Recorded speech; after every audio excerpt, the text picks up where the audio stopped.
Welcome back. Sensex 133 పాయింట్ల లాభంతో, Nifty 42 పాయింట్ల లాభంతో ట్రేడ్ అవుతున్నాయి. ప్రస్తుతం analyst D Prasad telephone line లో ఢిల్లీ నుంచి సిద్ధంగా ఉన్నారు. గుడ్ ఆఫ్టర్నూన్ ప్రసాద్ గారు. హలో. ఓకే అండి, ప్రసాద్ గారు కాల్. హలో హలో ప్రసాద్ గారు, గుడ్ ఆఫ్టర్నూన్. గుడ్ ఆఫ్టర్నూన్ గారు. సో ప్రసాద్ గారు, ఓవరాల్ ఎలా కనిపిస్తుంది మార్కెట్? ఇక్కడ ఈ లెవెల్ దగ్గర కన్సాలిడేట్ అవుతుంది అనుకుంటున్నారా, లేదా ఏదైనా స్పెసిఫిక్ డైరెక్షన్? లోవర్ లెవెల్స్ లో క్లియర్ గా సపోర్ట్ వస్తుంది, హైయర్ లెవెల్స్ లో సెల్లింగ్ వస్తుంది. లోవర్ లెవెల్ 4950 ఉంది, హైయర్ లెవెల్ 5100 ఉంది.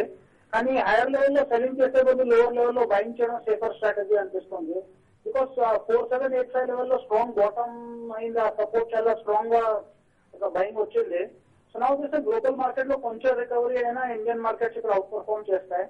సో బ్యాక్ టు 5100 వెళ్తుందని అనిపిస్తుంది ఇక్కడ నుంచి మార్కెట్. ఎస్పెషలీ మెటల్ కౌంటర్స్ లో చాలా ఎక్కువ సెల్లింగ్ అయింది. సో ఇక్కడ నుంచి రిలీఫ్ ర్యాలీ రావచ్చు, ఎస్పెషలీ టెస్కో, స్టెర్లైట్, సెసాగో అలాంటి కౌంటర్స్ లో. ఏదైనా స్పెసిఫిక్ స్టాక్ మీరు రికమెండ్ చేస్తారా? స్పెసిఫిక్ స్టాక్ మిడ్ క్యాప్ లో ఫార్మాసిటికల్ స్పేస్ లో చాలా సేఫ్టీ కనిపిస్తుంది. బికాస్ మార్కెట్ పడినా ఈ స్టాక్స్ లో ఎక్కువ డ్యామేజ్ అవ్వదు. ఇలాంటి సిచ్యువేషన్ లో స్టాక్ సెలెక్షన్ ఏం పెట్టుకోవాలంటే either case of scenario market కింద వెళ్ళినా ఎక్కువ డ్యామేజ్ అవ్వదు, మీద వెళ్తే రిటర్న్స్ వస్తాయి. సో అందులో ఫార్మాసిటికల్ స్పేస్ లో మిడ్ క్యాప్ ఫార్మాలో యూనికాన్ ల్యాబ్ ఒక చాలా మంచి కంపెనీ అనిపిస్తుంది. వీళ్ళు ఇంట్రెస్టింగ్ పార్ట్ ఏంటంటే ఈ కరెంట్ ఇయర్ లో వీళ్ళు చాలా సిరీస్ ఆఫ్ రీస్ట్రక్చరింగ్ ఇనిషియేటివ్స్ తీసుకున్నారు. సో దీంతో వీళ్ళు బిజినెస్ డొమెస్టిక్ ఫార్ములేషన్ బిజినెస్ కి బాగా మొమెంటం వస్తుంది నెక్స్ట్ 2 years లో. సో ఇది కాకుండా వీళ్ళు యూరోపియన్ సబ్సిడరీ నెక్స్ట్ ఇయర్ నుంచి బాటమ్ లైన్ కి కంట్రిబ్యూట్ చేస్తుంది. సో అది వీళ్ళ ఈపీఎస్ ని ఎన్హాన్స్ చేస్తుంది. నా క్యాలిక్యులేషన్ ప్రకారం FY11 ఈపీఎస్ అరౌండ్ 45 రూపీస్ వస్తుంది, FY12 ఈపీఎస్ అరౌండ్ 54 రూపీస్ వస్తుంది. బెట్ ఫ్రీ బ్యాలెన్స్ షీట్ ఉంది. బెట్ ఫార్మా స్పేస్ లో చాలా ఫండ్ బయింగ్ వస్తుంది. Because both global and domestic pharma market చాలా బాగా అనిపిస్తున్నాయి. సో ఓవరాల్ చాలా సేఫ్టీ అనిపిస్తుంది కౌంటర్ లో. లాంగ్ టర్మ్ కి 550-600 అనిపిస్తుంది, షార్ట్ టర్మ్ కు 495 to 510 రేంజ్ అనిపిస్తుంది. So either case week market లో అయినా ఇది సేఫర్ స్టాక్ అనిపిస్తుంది. మార్కెట్ ఇక్కడ నుంచి మీద వెళ్తే స్ట్రాంగ్ మూమెంటం లో మీద రిటర్న్స్ బాగా రావచ్చు. సో యూనికేమో మంచి investment opportunity as well as trading opportunity అనిపిస్తుంది. ఓకే అండి, థ్యాంక్ యూ ప్రసాద్ గారు. అలాగే బి గ్రూప్ లో గెయినర్స్ లిస్ట్ లో కేపీఐటీ కామెంట్స్ అత్యధికంగా ఇవాళ 20% లాభంతో ట్రేడ్ అవుతుంది, 129 రూపీస్ దగ్గర.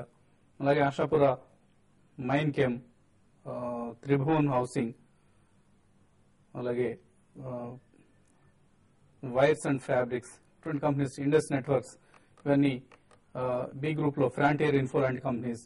బి గ్రూప్ లో స్మాల్ ఐటీ కంపెనీస్ లో కొంత యాక్షన్ ఎక్కువగా ఉన్నట్లు కనిపిస్తుంది. నెక్స్ట్ కాలర్ కృష్ణప్రసాద్ లైన్ లో ఉన్నారు. కృష్ణప్రసాద్ గారు.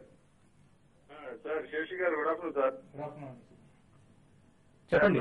ఐడియా జూన్ ఫ్యూచర్ 50 రూపీస్ లో షార్ట్ సేల్ చేశాను సార్. దాన్ని కంటిన్యూ చేయమంటారా, లేదంటే బయట ఎగ్జిట్ కామంటారా? ఎంతలో చేశారండి? 50 రూపీస్ లో ఐడియా సెల్యులార్ ఫీచర్స్ లో ఆయన షార్ట్ సెల్ చేశారు. ఒకటండి, ఈ టెలికాం కంపెనీస్ లో అయితే యాక్టివిటీ కూడా చూస్తే సేమ్ మార్కెట్ కి ఎంత వోలటాలిటీ ఉందో వీటిలో కూడా వోలటాలిటీ బాగుందండి. అయితే ఐడియాస్ మీరు షార్ట్ సెల్ అయితే హోల్డ్ చేయమని చెప్తానండి. ఇది కొంత వీగడానికి అవకాశం ఉంది. అట్ ద సేమ్ టైం మీరు నిఫ్టీ లెవెల్ కూడా దృష్టిలో పెట్టుకోండి. నిఫ్టీ ఒకవేళ ఈ రోజు 5120 బిలో గానీ ట్రేడ్ అయితే మాత్రం మీరు షార్ట్ పొజిషన్ హోల్డ్ చేయమని చెప్తాను. ఎందుకంటే ఇప్పుడు మార్కెట్ లో ట్రెండ్ అనేది కంప్లీట్ గా నిఫ్టీ ఎటుపోతుందో దాంతో పాటు ఇండెక్స్ స్టాక్స్ కూడా అదే విధంగా పయనిస్తున్నాయి. కాబట్టి ఏంటంటే నిఫ్టీని దృష్టిలో పెట్టుకుని ఇది షార్ట్ అయితే హోల్డ్ చేయండి. ఓకే అండి, next caller Yanadi Reddy line లో ఉన్నారు. యానాది రెడ్డి గారు చెప్పండి. యానాది గారు. హలో సార్, పుంజులాయుడు లెవెల్స్ చెప్తారు సార్ 1 వీక్ కి. అంటే ఆల్రెడీ పొజిషన్ ఉందండి మీకు? ఉన్నాయి సార్, క్యాష్ లో ఉన్నాయి సార్. క్యాష్ లో ఏ రేట్ లో కొన్నారండి? 169 సార్. ఓకే అండి. ఈ 1 వీక్ అయితే పుంజులాయుడు కొంత వీక్ గా ఉండి సైడ్ వేస్ లో ఉండే అవకాశం ఎక్కువ ఉందండి. అయితే ఈ స్టాక్ అయితే కొంత ఓవర్ సోల్డ్ జోన్ లో ఉన్నట్టు కూడా చెప్పొచ్చండి. అయితే ఈ రోజు కొంచెం స్టాక్ పెరిగినా కూడా అది హై లెవెల్ లో సస్టైన్ కాలేకపోతుంది. 1 వీక్ అయితే స్టాక్ అయితే 118 దగ్గర రెసిస్టెన్స్ ఉందండి. అంటే కరెక్ట్ గా ఇప్పుడు అదే రేంజ్ నుంచి స్టాక్ అయితే కొంచెం కిందకి రావడం జరిగింది. 118 దాటితే 124 అనేది రెసిస్టెన్స్ అని చెప్పొచ్చు. ఇక సపోర్ట్ విషయానికి వస్తే 110 దగ్గర ఈ స్టాక్ సపోర్ట్ ఉందండి. అక్కడ కొంచెం బేస్ ఫామ్ అయ్యే అవకాశం ఉంది. స్టాక్ అయితే కొంత ఓవర్సోల్ లో ఉంది కాబట్టి కరెంట్ లెవెల్స్ నుంచి మీ స్టాక్ పెద్దగా పడే అవకాశం కూడా కనపట్లేదండి.